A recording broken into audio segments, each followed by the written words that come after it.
I knew General Motors. My father drove Chevys. This was something that's in the blood of almost every family, and now you're coming to kind of make it a better company.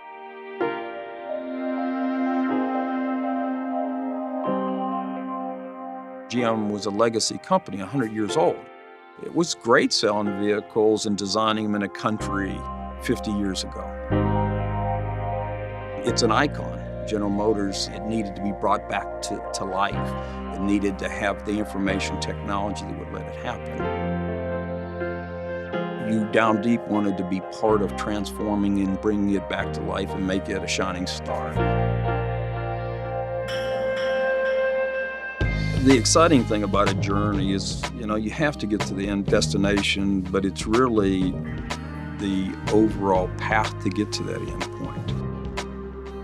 Well, when I first came to GM, there was a big IT issue and there was a big business issue. The IT issue was there was no IT organization. This company never had one.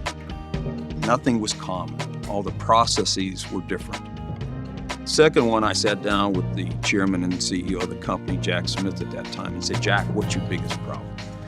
And he said, "Ralph, it takes too long to design and develop a car. We're not competitive anymore. We have to change that. That cycle time has to be reduced." So the idea was, we're going to bring this icon back to life, and we're going to do it through having the best digital environment that ever existed in the history of any corporation. So I ventured out to hire 1,000 of the best information technology people in the world, the largest influx of executive talent in the history of General Motors. So we put a great deal of efficiency in the business by taking out information systems, reducing the number of computing servers. So we have taken out $12 billion of cost in 10 years. And we have put $7 billion back to redo General Motors and create that real-time business and that real-time company. So now you like to innovate.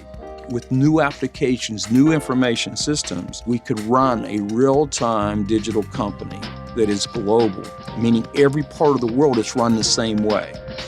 With that, we will revolutionize not only General Motors, but maybe the information technology industry. What happens through that journey? Did you make a difference? Did you really transform General Motors? Today, the cycle time for developing vehicles at General Motors is over 50% reduced.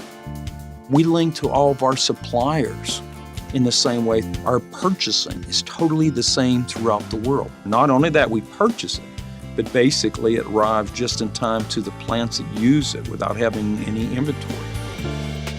In the product development area, we used to have 22 different computer-aided design systems.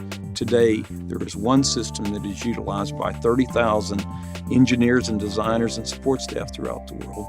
And realize these engineers didn't even talk to each other 10 years ago. And now they're working as one. The real bottom line was changing the company.